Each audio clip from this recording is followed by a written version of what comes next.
ಹಾಸ್ಟೆಲ್ನಲ್ಲಿ ದುಡಿಯುತ್ತಿರುವ ಹೊರಗುತ್ತಿಗೆ ನೌಕರರ ಇಡೀ ರಾಜ್ಯದ ಎಲ್ಲ ಜಿಲ್ಲಾ ಕೇಂದ್ರಗಳಲ್ಲಿ 2025 ಜನವರಿ 20ರಿಂದ ಅನಿರ್ದಿಷ್ಟ ಧರಣಿ ಸತ್ಯಾಗ್ರಹ ನಡೆಸಿದಾಗ ಸರ್ಕಾರವು ಹೋರಾಟಕ್ಕೆ ಸ್ಪಂದನೆಯನ್ನು ನೀಡಿತು. ಮ್ಯಾನ್ ಪವರ್ ಏಜೆನ್ಸಿಗಳ ಹಾವಳಿಯನ್ನು ತಪ್ಪಿಸಲು ಬೀದರ್ ಮಾದರಿಯಲ್ಲಿ ಸಹಕಾರ ಸಂಘ ರಚಿಸಿ ವೇತನ ಪಾವತಿಸಾಗಿ ಕಾರ್ಮಿಕ ಸಚಿವರಾದ ಸಂತೋಷ್ ಲಾಡ್ ಅವರು ಒಪ್ಪಿಕೊಂಡಿದ್ದರು. ಈಗ ಇಲ್ಲಿಯವರೆಗೆ ಬಳ್ಳಾರಿ, ವಿಜಯನಗರ, ವಿಜಯಪುರ, ಕೊಪ್ಪಳ ಜಿಲ್ಲೆಗಳಲ್ಲಿ ಮಾತ್ರ ಅಲ್ಲಿನ ಹಾಸ್ಟೆಲ್ ನೌಕರರನ್ನು ಸಹಕಾರ ಸಂಘದ ಸದಸ್ಯತ್ವ ಪಡೆದು ಪ್ರಕ್ರಿಯೆ ಮುಂದುವರಿಸಲು ಸರ್ಕಾರಕ್ಕೆ ಅನುಮೋದನೆಗೆ ಬಳಸಿದ್ದಾರೆ. ಆದರೆ ಸರ್ಕಾರವು ಪವರ್ ಏಜೆನ್ಸಿಗಳ ರಾಜಕೀಯ ಒತ್ತಡಕ್ಕೆ ಒಳಗಾಗಿ ಯಾವುದೇ ಪ್ರಕ್ರಿಯೆ ಜರುಗಿಸದೆ ವಿಳಂಬ ನೀತಿ ಅನುಸರಿಸುತ್ತಿದೆ ಎಂದು ಕರ್ನಾಟಕ ರಾಜ್ಯ ಸರ್ಕಾರಿ ಹಾಸ್ಟೆಲ್ ಮತ್ತು ವಸತಿ ಶಾಲಾ ಹೊರಗುತ್ತಿಗೆ ನೌಕರ ಸಂಘದ ರಾಜ್ಯಾಧ್ಯಕ್ಷರಾದ ಭೀಮಶೆಟ್ಟಿ ಎಂಪಳ್ಳಿ ಅವರು ಆಕ್ರೋಶವನ್ನು ವ್ಯಕ್ತಪಡಿಸಿದ್ದಾರೆ. ಇಂದು ನಗರದ ಪತ್ರಿಕಾ ಭವನದಲ್ಲಿ ನಡೆದ ಸುದ್ದಿಗೋಷ್ಠಿಯಲ್ಲಿ ಮಾತನಾಡಿದ ಅವರು, ಸರ್ಕಾರ ತಾನು ಒಪ್ಪಿಕೊಂಡಂತೆ ಇಡೀ ರಾಜ್ಯದಲ್ಲಿ ಬೀದರ್ ಮಾದರಿ ಜಾರಿ ಮಾಡಬೇಕು ಮತ್ತು ಕನಿಷ್ಠ ವೇತನ 25,714 ರೂಪಾಯಿ ನಗದುಪಡಿಸಿದ್ದು ಕೂಡಲೇ ಜಾರಿ ಮಾಡಬೇಕೆಂದು ಈ ಮೂಲಕ ಒತ್ತಾಯಿಸುತ್ತೇವೆ ಎಂದರು. ಕಲಬುರಗಿ ಜಿಲ್ಲೆಯ ಕಾರ್ಮಿಕರ ಹಿತಕ್ಕಾಗಿ ಬೀದರ್ ಮಾದರಿಯಂತೆ ಸಹಕಾರಿ ಸಂಘ ರಚಿಸಬೇಕು. ಸರ್ಕಾರ ನಿಗದಿಪಡಿಸಿದ ಕನಿಷ್ಠ ವೇತನ 25,714 ರೂಪಾಯಿ ವೇತನ ಜಾರಿ ಮಾಡಬೇಕು. ಅಲ್ಪಸಂಖ್ಯಾತರ ಕಲ್ಯಾಣ ಇಲಾಖೆಯಲ್ಲಿ ಬಾಕಿ ಇರುವ ವೇತನ ಪಾವತಿಸಬೇಕು ಮತ್ತು ಸಮಾಜ ಕಲ್ಯಾಣ ಇಲಾಖೆಯಲ್ಲಿ 4 ವರ್ಷ ವೇತನ ಪಾವತಿಸಿದ ಶಾರ್ಪ್ ಏಜೆನ್ಸಿದಿಂದ ನೌಕರರನ್ನು ಇನ್ನೂ ಬಾಕಿ ಇರುವಂತೆ ವೇತನ ಪಾವತಿಸಬೇಕು. ನೌಕರರು ಹೆಸರಿನಲ್ಲಿ ತುಂಬಲಾರದ EPF ಹಣ ಕಟ್ಟಿಸಬೇಕು ಮತ್ತು ನೌಕರರಿಗೆ ವಾರಕ್ಕೊಂದು ರಜೆ ಕಡ್ಡಾಯವಾಗಿ ಕೊಡಬೇಕು. 2014ರ ನಂತರ ಪ್ರಾರಂಭವಾದ ಕೃಷಿ ವಸತಿ ನಿಲಯಗಳಲ್ಲಿ ಇನ್ನೂ ಸಿಬ್ಬಂದಿ ಹೆಚ್ಚಿಸಬೇಕು. ಅಲ್ಲದೆ ಪ್ರತಿ ತಿಂಗಳು 5 ತಾರೀಕಿಗೆ ವೇತನ ಪಾವತಿಸುವ ವ್ಯವಸ್ಥೆ ಮಾಡಬೇಕು. ಖಾಯಂ ನೌಕರರು 1 ವಾರ ಮೇಲ್ಪಟ್ಟು ರಜೆ ಹೋದಾಗ ಆ ಸ್ಥಳದಲ್ಲಿ ತಾತ್ಕಾಲಿಕವಾಗಿ ಹೊರಗುತ್ತಿಗೆ ನೌಕರರಿಗೆ ನೇಮಿಸಬೇಕು. ಹೊರಗುತ್ತಿಗೆ ನೌಕರರಿಗೆ ಸೇವಾ ಭದ್ರತೆ ಕೊಡಬೇಕೆಂದು ಒತ್ತಾಯಿಸಿ ಜೂನ್ 13ರಂದು 11 ಗಂಟೆಗೆ ನಗರದ ಕನ್ನಡ ಭವನದಿಂದ ಮೆರವಣಿಗೆಯ ಮೂಲಕ ಜಿಲ್ಲಾಧಿಕಾರಿಗಳ ಕಚೇರಿ ಎದುರು ಧರಣಿ ಸತ್ಯಾಗ್ರಹ ಹಮ್ಮಿಕೊಳ್ಳಲಾಗಿದೆ ಎಂದರು. ಮ್ಯಾನ್ ಪವರ್ ಏಜೆನ್ಸಿ ಹಾವಳಿ ತಪ್ಪಿಸ್ಲಿಕ್ಕೆ ನಾವು ಬೀದರ್ ಮಾದರಿಯಲ್ಲಿ ಸೊಸೈಟಿ ಮಾಡಿ ವೇತನ ಕೊಡ್ತೇವೆ ಅಂಥೇಳಿ ಸ್ವಂತ ಕಾರ್ಮಿಕ ಮಂತ್ರಿ ಸಂತೋಷ್ ಲಾಡ್ ಅವರೇ ಹೇಳಿದರು. ಇವತ್ತು ಅವ್ರು ಹೇಳಿ ಒಪ್ಕೊಂಡಾರ. ಆದರೆ ಅದು ಪ್ರಕ್ರಿಯೆ ಆಗಿದ್ದು ಒಂದು 3-4 ಜಿಲ್ಲೆದಾಗ ಮಾತ್ರ ಆಗ್ಯದ. ಬಳ್ಳಾರಿ, ವಿಜಯನಗರ, ಬಿಜಾಪುರ, ಕೊಪ್ಪಳ ಜಿಲ್ಲೆಯಲ್ಲಿ ಅಲ್ಲೆಲ್ಲ ಕೋಆಪರೇಟಿವ್ ಸೊಸೈಟಿ ಸದಸ್ಯತ್ವ ಪಡೆದಾರೆ ನಮ್ಮವರಿಗೆಲ್ಲ ಹೊರಗುತ್ತಿಗೆ ನೌಕರರು ತೊಗೊಂಡು ಅದೆಲ್ಲ ಫೈಲ್ ಮಾಡಿ ಇವತ್ತು ಅನುಮೋದನೆಗೆ ಸರ್ಕಾರಕ್ಕೆ ಕಳಿಸ್ಯಾರ. ಆದರೆ ಸರ್ಕಾರ ಏನೋದಲ್ಲ, ಈ ಮ್ಯಾನ್ ಪವರ್ ಏಜೆನ್ಸಿಗಳ ಒತ್ತಡದಿಂದ ಇವತ್ತು ಅದು ಯಾವುದೇ ಒಂದು ಕ್ರಮ ಜರುಗಿಸ್ಲಿಕ್ಕೆ ತಯಾರಿಲ್ಲ. ಮೊದಲೆಲ್ಲ ಹೇಳ್ಯಾರ, ಈಗೇನದ ಹಿಂದೆ ಮುಂದೆ ನೋಡ್ಲತ್ತಾರೆ. ಇವತ್ತು ಅವರು ಅದಕ್ಕೆ ನಾವು ಹೇಳ್ತೇವೆ, ಕೂಡಲೇ ಅದೇನು ಒಪ್ಕೊಂಡಂಗೆ ಇವತ್ತು ಬೀದರ್ ಮಾದರಿ ಪ್ರಾರಂಭ ಮಾಡಿರಿ, ಈ ಶೋಷಣೆ ತಪ್ಪಿಸ್ರಿ ಅಂಥೇಳಿ ಈ ಒಂದು ಒತ್ತಾಯ ಮಾಡ್ತೇವೆ. ಅಲ್ಲದೇ ಇವತ್ತು ಕನಿಷ್ಠ ವೇತನ 25,714 ರೂಪಾಯಿ ಮಾಡ್ತೇವೆ ಅಂತ ಒಪ್ಕೊಂಡಾರೆ. ಆದ್ರೆ ಒಪ್ಕೊಂಡು ಯಾವಾಗ ಏಪ್ರಿಲ್ದಾಗ ಒಪ್ತಾರೆ. ಏಪ್ರಿಲ್, ಮೇ, ಜೂನ್ ಈಗ 3 ತಿಂಗಳು ಮುಗಿಲಕ್ಕೆ ಬಂತು. ಇಲ್ಲಿವರೆಗೂ ಕೂಡ ಅದು ಎಲ್ಲಿ ಕನಿಷ್ಠ ವೇತನ ಹೆಚ್ಚಿಗಾಗಿ ಬಂದಿಲ್ಲ. ಅದು ಬರಬೇಕಂತ ಒತ್ತಾಯ ಮಾಡ್ತೀವಿ. ಅದು ಇವತ್ತು ಕಲಬುರಗಿಯಾಗೂ ಕೂಡ ನಾವು ಹಾಸ್ಟೆಲ್ ನೌಕರರಿಗೆ 27 ದಿನ, ಜನವರಿ 20ರಿಂದ 27 ದಿನ ಧರಣಿ ಸತ್ಯಾಗ್ರಹ ನಡೆಸಿದ್ದೀವಿ.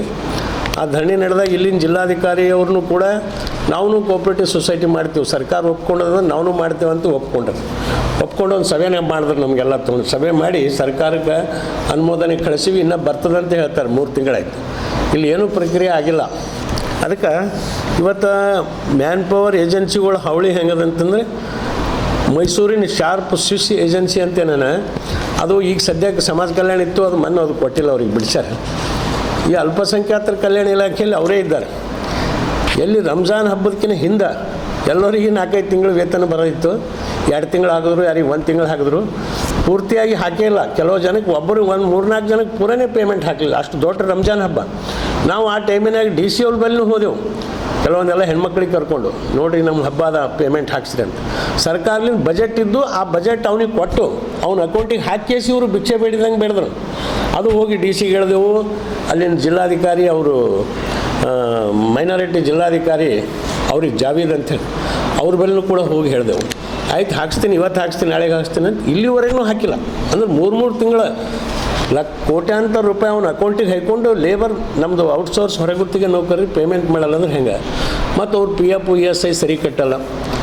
ಇಂಥವೆಲ್ಲ ಭಾಳಷ್ಟು ಹರೆಸ್ಮೆಂಟ್ ಅದ. ಈ ಹರೆಸ್ಮೆಂಟ್ ಹೋಗೋ ಸಲಿಂದ ನಾವು ಬೀದರ್ ಮಾದರಿ ಮಾಡಿರೋ ಒಂದು ಗಂಟು ಬಿದ್ದಿದ್ದೆವು. ಅದು ಬಿಟ್ಟರೆ ಮತ್ತೇನೂ ಇಲ್ಲ. ಇವತ್ತು ಅವ್ರು ಎಷ್ಟೇ ನಾವು ಕಾಂಪ್ಲೇಂಟ್ಗಳು ಕೊಟ್ಟಿದ್ದೆವು, ಒಂದೂ ಅದ್ರಾಗ ಆ್ಯಕ್ಷನ್ ಆಗಿಲ್ಲ. ಬರೀ ಕೇಳ್ತೀವಿ ಅಂತ ಅಷ್ಟೇ ಅಂತಾರೆ ಇವರು. ಅದಕ್ಕಾಗಿ ಇವತ್ತು ನಾವು ಬೀದರ್ ಮಾದರಿನೇ ಮಾಡಿರಿ ಅಂತೇಳಿ ಒತ್ತಾಯ ಮಾಡ್ತೀವಿ. ಅದಕ್ಕಾಗಿ ನಾವು ಈಗ ಬೀದರ್ ಮಾದರಿ ಮಾಡಿರಿ, ಮಿನಿಮಮ್ ಏಜ್ ಹೆಚ್ಚಿಗೆ ಮಾಡ್ಯಾರ, ಅದು ವೇತನ ಪಾವತಿ ಮಾಡಿರಿ, ಜೂನ್ ಹಿಡ್ಕೊಂಡಾರ ಮಾಡಿರಿ. ಏಪ್ರಿಲಿಂದ ಮಾಡ್ಬೋದು, ಅರಿಯರ್ಸ್ ಮಾಡಿ. ಇನ್ನೂ ಪೇಮೆಂಟೇ ಆಗಿಲ್ಲ ಏಪ್ರಿಲಿಂದ ಯಾರ್ದು. ಅದಕ್ಕೆ ಅದು ಕನಿಷ್ಠ ವೇತನ 25,700 ಅದು ಕೊಡಬೇಕು. ಅದು ಬಾಕಿ ಯಾರ್ಯಾರ್ದದ ಅದೆಲ್ಲ ವೇತನ ಕೊಡ್ರಿ. ಮತ್ತು ಈ ಏಜೆನ್ಸಿ ಅನ್ನೋದು ಶಾರ್ಪ್ ಇವರಿಗೆ ಅಲ್ಲಿ ಒಂದು ಬೆಂಗಳೂರದಾಗ ಕಂದಾಯ ಇಲಾಖೆನೇ ಒಂದು ಬ್ಲ್ಯಾಕ್ ಲಿಸ್ಟಿಗೆ ಹಾಕಿ ಒಂದು ಬಹಿರಂಗ ಪತ್ರ ಹೊರಡಿಸ್ತಾರೆ. ಎಲ್ಲ ಪತ್ರಿಕೆ ಎಲ್ಲರಿಗೆ ಸುದ್ದಿ ಮಾಡ್ಯಾರ, ಈ ಏಜೆನ್ಸಿ ಸರಿ ಇಲ್ಲ, ಇವನಿಗೆ ಬ್ಲ್ಯಾಕ್ ಲಿಸ್ಟ್ ಹಾಕಂತ. ಆದ್ರೆ ಅವನೇ ಇಲ್ಲಿ ಗುಲ್ಬರ್ಗದಾಗ ಈಗ ಅವನದೇ ದರ್ಬಾರ್ ಅನ್ನಪ್ಲಿ ಯಾರು ಏನಾರ ಮಾಡ್ಬೇಕು, ನೀವೇನು ಕೇಳಪ್ಲಿ ಇಲ್ಲ ಅಂತೇಳಿ ಮಾಡ್ತಾನೆ ಅವನು. ಅದಕ್ಕಾಗಿ ಅವನದು PF ಭಾಳಷ್ಟು ಮಂದಿದು ಕಟ್ಟಿಲ್ಲ. ಆ PF ಕಟ್ಲಕ್ಕೆ ಹಚ್ಚಿರ ಅವನಿಂದ ಆಯ್ತು. ಅಲ್ಲೇ ಪ್ರತಿ ತಿಂಗಳು 5ನೇ ತಾರೀಕು ನಮ್ಗೆ ಪೇಮೆಂಟ್ ಸಿಗಪ್ಲಿ ವ್ಯವಸ್ಥೆ ಮಾಡಿರಿ. ಮತ್ತು ಅವರು ಪರ್ಮನೆಂಟ್ ಖಾಯಂ ನೌಕರರು ಲೀವ್ ಹಾಕಿದ್ರಲ್ಲ, ಹೆರಿಗೆ ಲೀವ್ ಹಾಕಿರಂತೂ 5-6 ತಿಂಗಳು ಹೋಗ್ತಾರೆ. ಖಾಲಿ ಟೈಮಿಗೆ ರಜೆ ಹಾಕಿದ್ರೆ ತಿಂಗಳು 2 ತಿಂಗಳು ಹಾಕ್ತಾರೆ. ಆ ಟೈಮಿನಾಗ 5 ಮಂದಿ ಇದ್ದಲ್ಲಿ ಒಬ್ಬರು ಲೀವ್ ಹೋದ್ರೆ 4 ಮಂದಿ ಆಗ್ತಾರೆ. ನಮ್ಮವ್ರನ್ನ ಔಟ್ಸೋರ್ಸ್ ಒಂದು 3 ಇರ್ತಾರೆ, ಅವರೊಂದು 2 ಇರ್ತಾರೆ. ಅವ್ರು ಒಬ್ಬರು ಹೋದ್ರಂದ್ರೆ ಇವ್ರಿಗೆ ಲೀವ್ ಇಲ್ಲ, ಇವರೇ ಸಾಯ್ಬೇಕು ಕೆಲಸ ಮಾಡಿ. ಅಂಥ ಟೈಮಿನಾಗ ತಾತ್ಕಾಲಿಕವಾಗಿ ನಮ್ಮ ಹೊರಗುತ್ತಿಗೆ ನೌಕರಿಗೆ ಕೆಲಸಕ್ಕೆ ತೋರಿ ಅಂಥೇಳಿ ಕೂಡ ಒತ್ತಾಯ ಮಾಡ್ತೀವಿ. ಅದಕ್ಕೆ ಇವತ್ತು ಇವೆಲ್ಲ ಬೇಡಿಕೆಗಳಿಗೆ ಒತ್ತಾಯಿಸಿ ನಾವು ವಾರಕ್ಕೊಂದು ರಜೆನೂ ಕೊಡ್ತೇವೆ ಅಂತ ಒಪ್ಕೊಂಡು ಇಲ್ಲಿವರೆಗೆ ರಜೆನೂ ಕೊಟ್ಟಿಲ್ಲ. ಅಲ್ಲದೆ ಕ್ರೈಸ್ತ ವಸತಿನೆಲ್ಲ 14ರಿಂದ ಪ್ರಾರಂಭ ಆಗ್ಯದ. 11 ಜನ ಇರೋದು 7 ಮಂದಿ ಕೊಟ್ರೆ, 4 ಮಂದಿ ಕೊಟ್ಟಿಲ್ಲ. ಅದು ದೊಡ್ಡ ಬಿಲ್ಡಿಂಗ್ ಹೊಸವು, ಮುರಾರ್ಜಿ, ಇಂದಿರಾ ಗಾಂಧಿ, ಕಿತ್ತೂರಾಣಿ ಚೆನ್ನಮ್ಮ ಈ ಹೊಸಗಳು ಹೊಸವಾಗ್ಯಾವ, ಭಾಳ ದೊಡ್ಡ ಬಿಲ್ಡಿಂಗ್. ಆ ಸ್ವಚ್ಛತೆಗೆ ಈಗ ಬರಬೇಕು. ಟೋಟಲಿನೇ 7 ಮಂದಿ ಕೊಟ್ರು. ವಾಚ್ಮ್ಯಾನ್ ಹಿಡ್ಕೊಂಡು ಅಡುಗೆ ಹಿಡ್ಕೊಂಡು 7 ಮಂದಿ ಕೊಟ್ರು. ಅದು ಮಂಡ್ಯ ಮೈಸೂರು ಮಾಡ್ಬೋದು 7 ಮಂದಿ. ಇಲ್ಲಿ ನಮ್ಮ ಈ ಹೈದರಾಬಾದ್ ಕರ್ನಾಟಕ ಏರಿಯಾದಾಗ ಅದು ಸಾಧ್ಯ ಇಲ್ಲ. ಯಾಕಂದ್ರೆ ರೊಟ್ಟಿ ಮಾಡಲಿಕ್ಕೆ 4 ಜನ ಬೇಕಾಯ್ತು. 260 ಅಲ್ಲಿಂದ 300 ಜನ ಮಕ್ಕಳು ಇರ್ತಾರೆ ಅಲ್ಲಿ. ಅಷ್ಟು ಮಂದಿಗೆ ರೊಟ್ಟಿ ಮಾಡೋದ್ರೆ ಸುಮ್ಮನಲ್ಲ. ಆದರೆ ಇವರು ಮಷಿನ್ ಕೊಡ್ತೇವೆ ಅಂತ ಹೇಳ್ತಾರೆ. ಮಷಿನೇ ಕೊಟ್ಟಿಲ್ಲ, ಮಷಿನ್ ಕೊಡ್ತೇವೆ ಅಂತೇಳಿ ಮಷಿನ್ ಹೆಸರು ಮ್ಯಾಗೆ ಸಿಬ್ಬಂದಿ ಕಟ್ ಮಾಡ್ಯಾರ.